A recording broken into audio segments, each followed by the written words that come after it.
This is flight test number 57 on the EMG-6 electric motor glider. This will be our first attempt at aero-towing the EMG-6 with the Quicksilver GT-500. We've configured the GT-500 specifically for the purpose of aero-towing the EMG-6. On today's flight, Carol Carpenter will be acting as the tow pilot flying the GT-500, and Brian Carpenter will be flying the EMG-6. On today's flight, our primary concern is towing the EMG-6 using the ground tow hook on the bottom of the aircraft. This problem will be exacerbated by the fact that we're going to be flying at a tow speed of around 50 miles an hour. Although the GT-500 can comfortably tow at 40 miles per hour, that is more comfortable for the EMG-6, we're going to add the additional airspeed for safety until we get a better handle on the towing nuances for this combination of aircraft. You will notice that in the EMG-6 that it requires nearly full forward stick to keep the nose of the airplane down.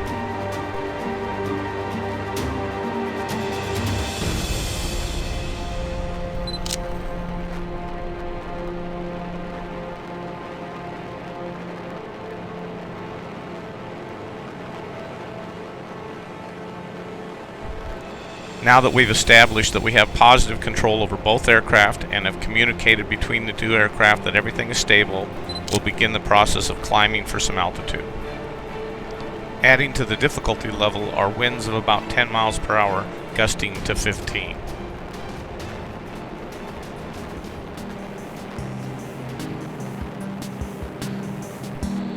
As we begin our crosswind turn, everything's starting to feel more comfortable.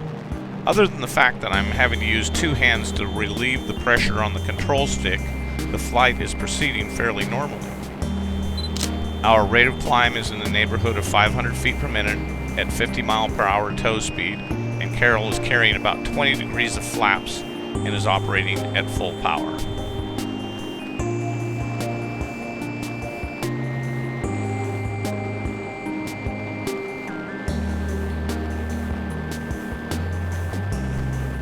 It's a very comfortable feeling to realize that as you distance yourself from the airport, that you have a backup electric power plant on board the aircraft should you need it. The ground crew continues to take pictures with a digital camera as we proceed on to the downwind.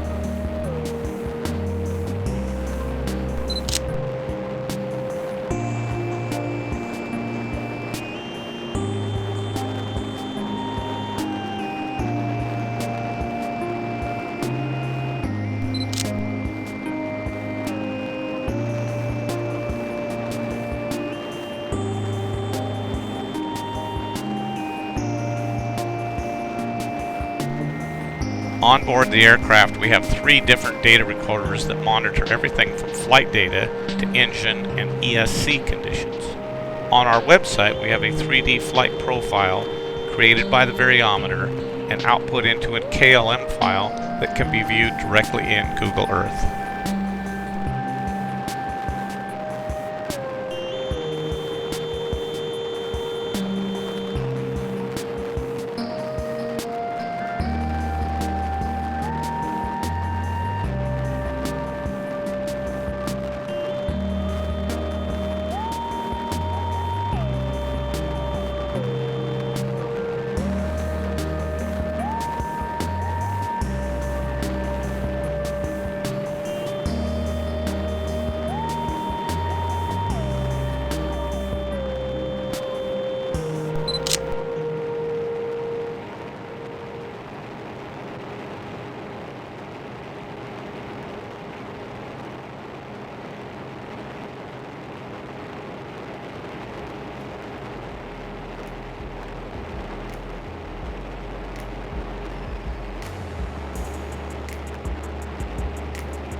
continued to climb the aircraft until we're just a little over 3,000 feet MSL, or about 2,700 feet AGL. We've eliminated the last two circuits around the traffic pattern of this climb video and are now stabilized on a southbound heading, getting ready to release the tow line.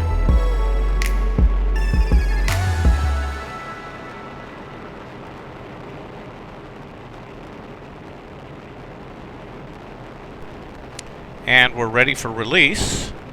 And 1, 2, 3, and release. And then a slight pitch change in both aircraft. And then the EMG sinks into the wake turbulence of the GT-500. It's time to reset the flap settings. On the climb out, I'd selected several different settings just to see if it would help with the pitching moment from the low tow position, and ended up with a slightly reflexed configuration for the climb. It's also time to add a little power to the electric motor. We'll start off with about 60 to 65% power and see how we do with that. It's evening time and there's absolutely no lift whatsoever. In addition to that, we're looking at about 25 to 30 mile per hour headwinds at this altitude. If you look at the ground in relationship to the EMG-6, you can see that we're just barely gaining ground. On the Google Map overlay, it doesn't look like that long a flight till you take into account the amount of time that we spent going into the wind.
Out in all its glory.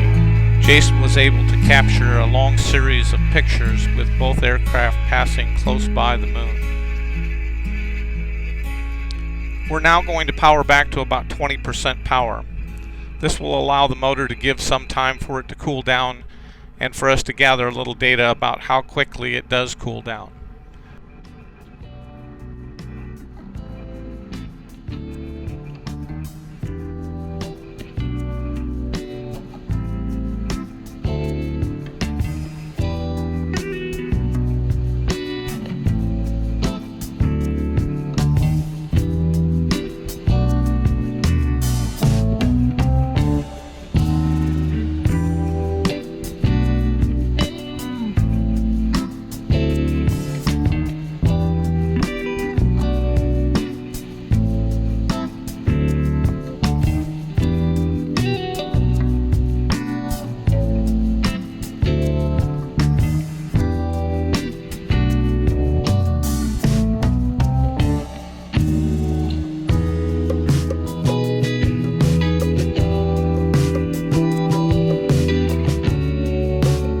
I'm looking around to see if I can't spot Carol in the GT-500 in flight.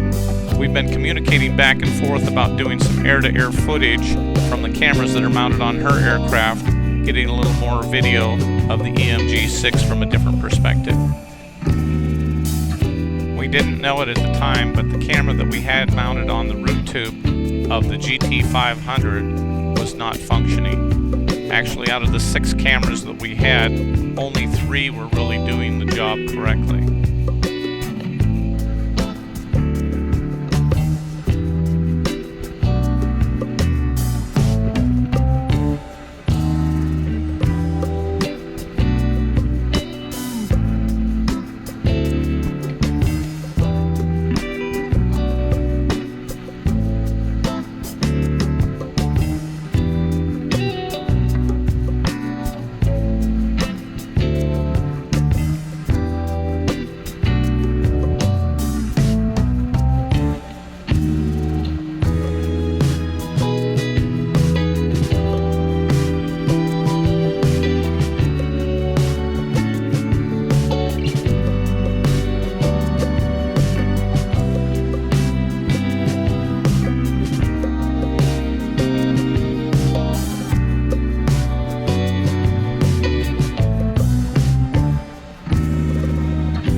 Carol decided that it was time to get rid of the tow rope, and so she headed back over to the area between the runway and the taxiway and released the rope. This will make it a little bit more comfortable to do air-to-air video footage as we get closer towards the ground.